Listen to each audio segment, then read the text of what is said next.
अभी जो EMF induce हो रहा है वो किसके कारण हो रहा है? वो इंड्यूस्ड इलेक्ट्रिक फील्ड के कारण हो रहा है। ठीक है, तो ईएमएफ दो कारण से इंड्यूस हो सकता है, पहला आपका मोशनल ईएमएफ, दूसरा इंड्यूस्ड इलेक्ट्रिक फील्ड। तो ये केस किसका है? इंड्यूस्ड इलेक्ट्रिक फील्ड का, क्योंकि यहां कोई मोशन नहीं है लेकिन चेंजिंग मैग्नेटिक फील्ड है। ठीक है, तो काफी हिंट मैंने दे दिया। अब इस क्वेश्चन को आप सॉल्व कीजिए, फिर इसका डिस्कशन करते हैं।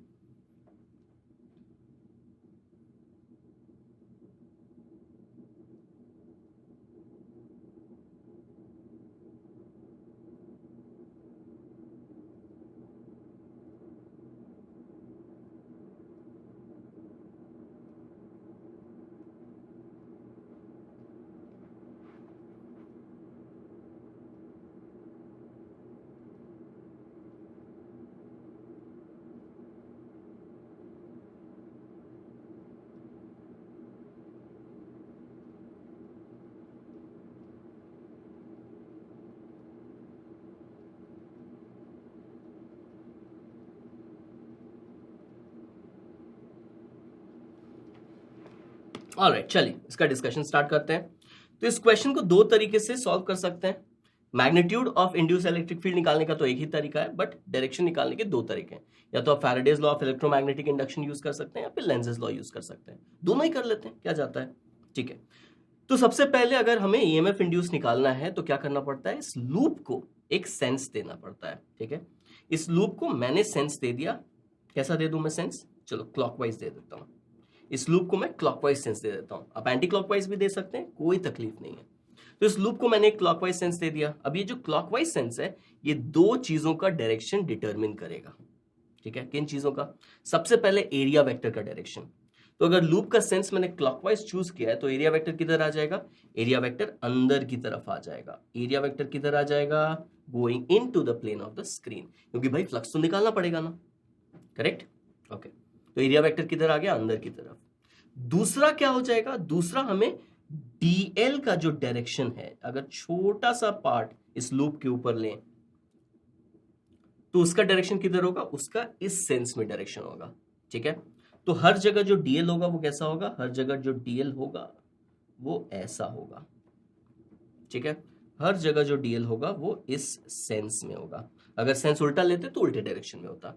तो ये दो चीजें लॉक हो जाती हैं because of the sense we have given to the loop. Correct, okay. अब क्या है? अब ये जो क्लोज इंटीग्रल है ई डॉट डीएल का, जो क्लोज इंटीग्रल होता है ई डॉट डीएल का, वो किसके बराबर हो जाता है? वो बराबर हो जाता है minus d phi by d t के, है कि नहीं? क्लोज नहीं, ये इंड्यूस्ड ईएमएफ के केस में क्या होता है? Closed integral of E dot dl क्या होता है? Minus d phi by d t. Correct, और ज्यादा स्पेसिफाई करने के लिए यहां बी डाल दे रहा हूं ताकि मैग्नेटिक फील्ड का फ्लक्स हो ये। ठीक है, तो closed integral of E dot dl is equal to minus d B by d t. अब हम क्या करेंगे कि जो इलेक्ट्रिक फील्ड है, क्योंकि मैग्नेटिक फील्ड चेंज हो रहा है तो उस कारण से क्या हो रहा है? एक इंड्यूस्ड इलेक्ट्रिक फील्ड जनरेट होता है। अब उस इंड्यूस्ड इलेक्ट्रिक फील्ड का मुझे डायरेक्शन नहीं पता है, बट सिमेट्री से हम बोल सकते हैं कि हम क्या है? एक सर्कुलर पॉइंट पे हैं।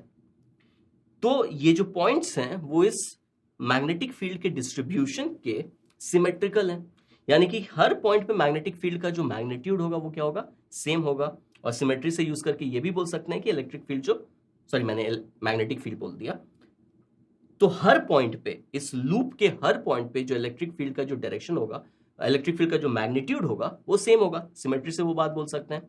और दूसरी चीज, उसका जो डायरेक्शन होगा वो टैंजेंशियल होगा। ठीक है, तो अभी मैं क्या मान रहा हूं? अभी मैं मान रहा हूं कि इलेक्ट्रिक फील्ड ऐसा है। हर जगह जो इलेक्ट्रिक फील्ड है वो ऐसा है। ये डायरेक्शन मैंने चूज कर लिया। ये डायरेक्शन सही भी हो सकता है, ये डायरेक्शन गलत भी हो सकता है, मुझे अभी नहीं पता है। ठीक है, बट वो पता चल जाएगा। ओके, तो अब क्या कर सकते हैं? Close integral of E dot DL. तो डीएल और ई के बीच का एंगल कितना हो जाएगा? 0 डिग्री, यानी कि ये क्या बन जाएगा? ये बन जाएगा E dl. This is equal to minus d by d t of flux, flux of the magnetic field. तो मैग्नेटिक फील्ड क्या है? बी है। ठीक है, मैग्नेटिक फील्ड मान लेते हैं कितना है? बी है, going into the plane of the screen. और एरिया कितना है, एरिया हो जाएगा पाई आर स्क्वायर, दोनों क्या है going into the plane of the screen, यानी उनके बीच का एंगल कितना हो जाएगा 0 डिग्री, यानी कि ये हो जाएगा फ्लक्स हो जाएगा B into pi r square, है कि नहीं। अब इसका मुझे minus d by d t करना है। ओके, अब एलएचएस में क्या है, इलेक्ट्रिक फील्ड का मैग्नीट्यूड जो है वो कांस्टेंट होगा, तो ये इंटीग्रल से बाहर आ जाएगा, ठीक है।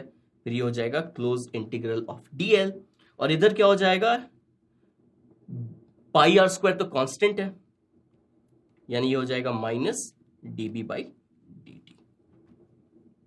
ओके, अब क्लोज्ड इंटीग्रल ऑफ डीएल का मतलब क्या है, डीएल क्या है, डीएल वेक्टर नहीं बचा है, डीएल स्केलर बचा है, मतलब डीएल क्या है, सिंपल लेंथ। तो ये सारे लेंथ्स को अगर हम इस क्लोज लूप में ऐड कर दें तो क्या मिलेगा, हमें मिल जाएगा टोटल सर्कमफेरेंस, ठीक है। तो ये कितना हो जाएगा, E into 2 pi r is equal to minus pi r square d B by d t, correct. Okay, तो यहां से एक आर और एक आर गया, ये पाई और ये पाई गया, तो ईएमएफ तो इंड्यूस्ड इलेक्ट्रिक फील्ड का वैल्यू कितना आ गया, ये आ गया minus r by two dB by d t, ठीक है। अब डीबी बाई डी टी क्या है, dB by d t positive है क्योंकि बी इंक्रीज हो रहा है, क्वेश्चन में ये दिया हुआ है कि B positive, dB by d t sorry B increase हो रहा है, मतलब डीबी बाई डी टी क्या है, पॉजिटिव, यानी कि ई क्या आ गया हमें, ई हमें नेगेटिव आ गया, यानी कि जो डायरेक्शन हमने अज्यूम किया था वो डायरेक्शन सही नहीं है, यानी कि असली में इलेक्ट्रिक फील्ड का जो डायरेक्शन है वो ऐसा होगा, असली में इलेक्ट्रिक फील्ड का डायरेक्शन कैसा होगा, ऐसा होगा, जो भी हमने अज्यूम किया था उसका ऑपोजिट होगा, करेक्ट। ओके, यानी कि अब फोर्स कितना आ जाएगा इस इलेक्ट्रॉन पे, ध्यान दीजिए, फोर्स कितना आ जाएगा इलेक्ट्रॉन पे, फोर्स आ जाएगा E into the electric field, ठीक है।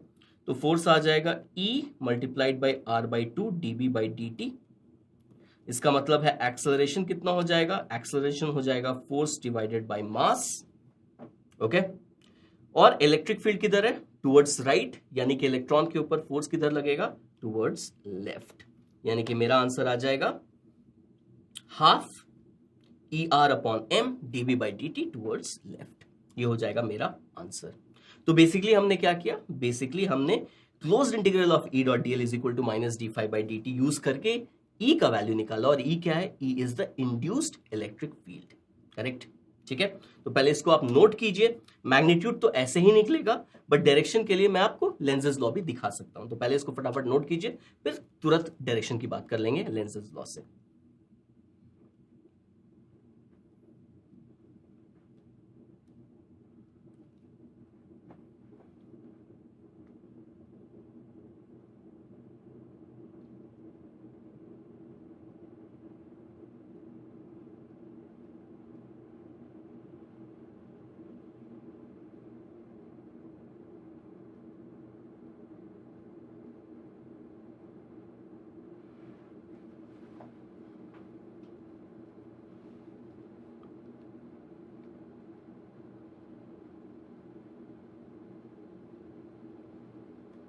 ऑलराइट, चलिए, तो लेंजेस लॉ से भी एक बार डायरेक्शन देख लेते हैं।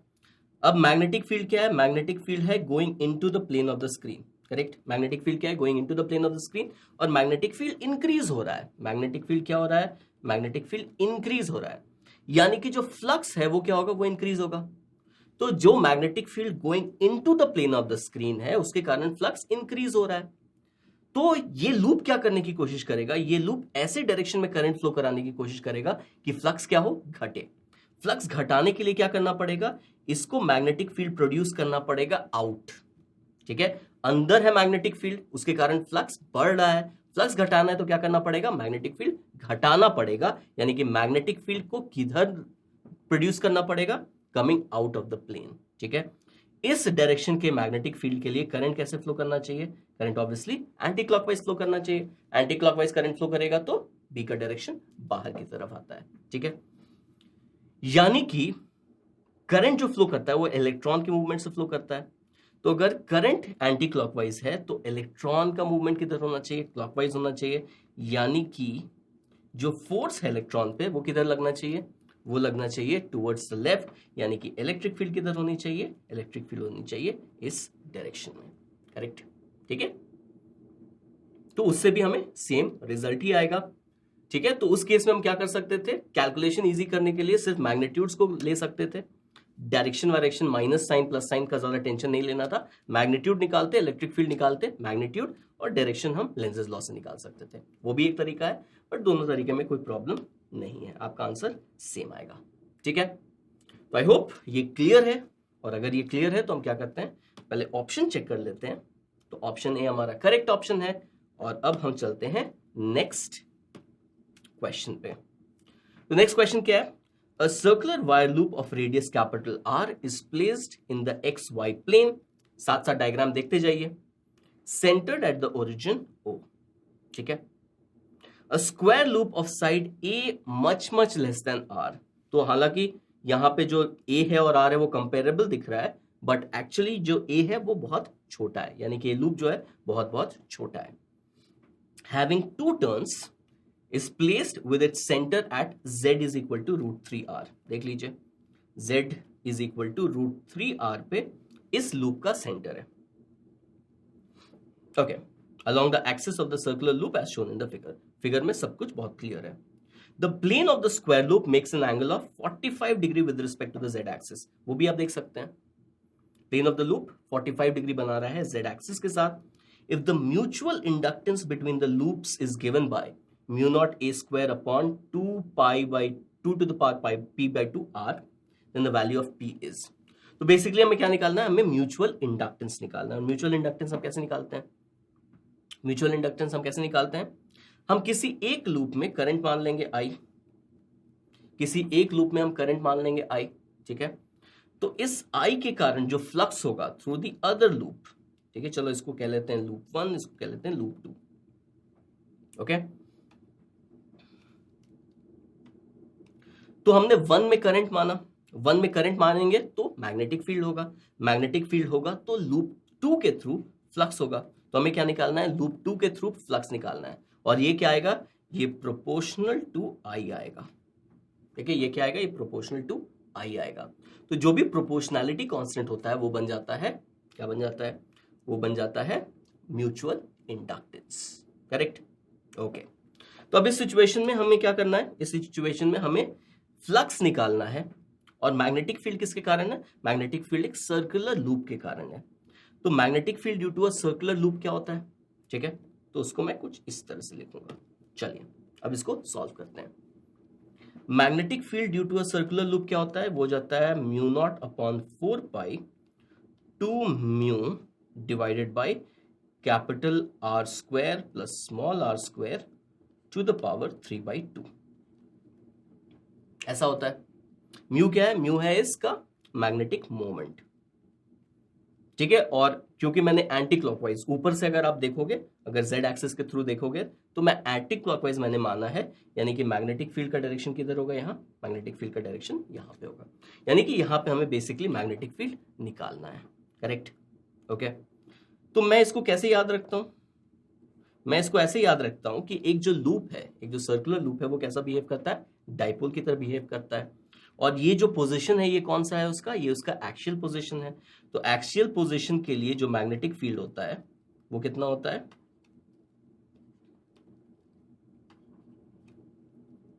ठीक है, और बहुत सिमिलैरिटी है इलेक्ट्रोस्टैटिक्स और मैग्नेटिक फील्ड दोनों में काफी सिमिलैरिटी है। तो अगर आप एक इलेक्ट्रिक डाइपोल की बात कर लो तो वो कितना होता है, वो होता है 2kp divided by r3। For a short dipole में बात कर रहा हूं, मैं किसकी बात कर रहा हूं, फॉर अ शॉर्ट डाइपोल में बात कर रहा हूं। ये रिजल्ट जनरली सबको याद रहता है। तो मैग्नेटिक फील्ड में सिर्फ क्या होगा, k की जगह क्या आ जाता है, म्यू नॉट अपॉन 4 पाई, फिर 2, और फिर p की जगह क्या आ जाता है, म्यू और डिवाइडेड बाई r3। ठीक है, तो E के लिए, इलेक्ट्रोस्टैट्स के लिए, इलेक्ट्रोस्टैटिक डाइपोल के लिए हमें ये रिजल्ट याद रहता है। ठीक है, इसके लिए कभी कभी हम भूल जाते हैं। ठीक है, तो अगर एक शॉर्ट डाइपोल है हमारे पास, अगर एक शॉर्ट डाइपोल है हमारे पास, शॉर्ट डाइपोल का मतलब कि कैपिटल R डिस्टेंस से बहुत छोटा होना चाहिए, जो रेडियस है वो डिस्टेंस से बहुत छोटा होना चाहिए। उस केस में एक्चुअल पोजीशन पे मैग्नेटिक फील्ड कितनी होती है, mu naught upon 4 pi 2 mu upon r3। ठीक है, अब सारी चीजें सेम रहती हैं, लेकिन अगर रेडियस और डिस्टेंस कंपेरेबल हैं तो r3 की जगह क्या आ जाता है, r3 की जगह ये टर्म आ जाता है, capital R square plus small r square to the power 3/2। ठीक है, मैं इसको इस तरीके से याद रखता हूं। ऑलराइट, तो चलिए मैग्नेटिक फील्ड निकाल लेते हैं। ये हो जाएगा mu naught upon 4 pi 2 multiplied by mu का वैल्यू क्या होगा, म्यू का वैल्यू होगा NIA। तो नंबर ऑफ टर्न्स कितने हैं 2। करंट कितना है, करंट हमने माना है I, तो NI, और एरिया कितना हो जाएगा, एरिया हो जाएगा पाई R स्क्वायर।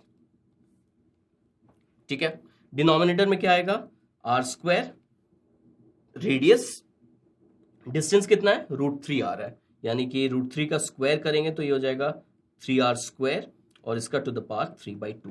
ये क्या हमें बता रहा है, हमें बता रहा है मैग्नेटिक फील्ड। तो बहुत सारी चीजें कटती हुई दिख रही हैं, ये 4 से ये 4 गया, ये पाई से ये पाई गया, तो हमारे पास आ गया mu naught IR square divided by, अब डिनोमिनेटर देखिए तो ये कितना बन जाएगा 4R स्क्वायर। डिनोमिनेटर क्या है हमारे पास 4R स्क्वायर, उसका अंडर रूट लेंगे तो 2R, फिर उसका क्यूब करेंगे तो 8R क्यूब। ठीक है, तो यहां से R स्क्वायर और R स्क्वायर कट जाएगा, मैग्नेटिक फील्ड कितना आ गया mu naught I upon 8R। ये क्या आ गया, मैग्नेटिक फील्ड आ गया, और मैग्नेटिक फील्ड का डायरेक्शन क्या होगा टुवर्ड्स Z एक्सिस। अब यहाँ पे जो अप्रोक्सीमेशन हमें दिया है A is much less then R, इसका मतलब क्या है कि A बहुत छोटा है, बहुत ही छोटा सा लूप है, यानी कि इस पूरे लूप के ऊपर, इस पूरे स्क्वायर लूप के ऊपर जो मैग्नेटिक फील्ड है उसको हम यूनिफॉर्म मान सकते हैं। ठीक है, मान लीजिए आपका जो एक्चुअल लूप है वो इतना ही बड़ा है, एक्चुअल लूप जो है वो इतना ही बड़ा है, ठीक है, बहुत छोटा है, तो हम मान सकते हैं कि पूरे लूप के ऊपर जो मैग्नेटिक फील्ड होगा वो यूनिफॉर्म होगा। ठीक है, तो इस केस में हम क्या निकालेंगे, फ्लक्स निकालेंगे। फ्लक्स कैसे निकालेंगे, B.A करके फ्लक्स निकालेंगे। B कितना है mu not I upon 8R, area कितना है, एरिया है A स्क्वायर, और दोनों के बीच का एंगल कितना है 45 डिग्री, यानी कि cos 45 डिग्री आ गया 1/√2। तो इसको सब रीअरेंज करके लिखें तो कितना हो जाएगा mu naught I A square divided by 8 को हम क्या लिख सकते हैं 2 टू द पावर 3, और √2 को क्या लिख सकते हैं 2 टू द पावर हाफ, यानी कि अगर मिला के लिखें तो ये बन जाएगा 2 to the power 7/2 multiplied by R। Correct, यानी कि हमारा आंसर आ गया। हमारा आंसर कितना होगा, हमारा आंसर होगा 7। ठीक है, कंपेयर करके देख लेंगे, ये 2 टू द पावर P/2 है, 2 to the power P/2, P का वैल्यू कितना आ रहा है, P का वैल्यू आ रहा है 7। करेक्ट, इसको फटाफट नोट कीजिए और फिर हमारा काम हो जाएगा खत्म।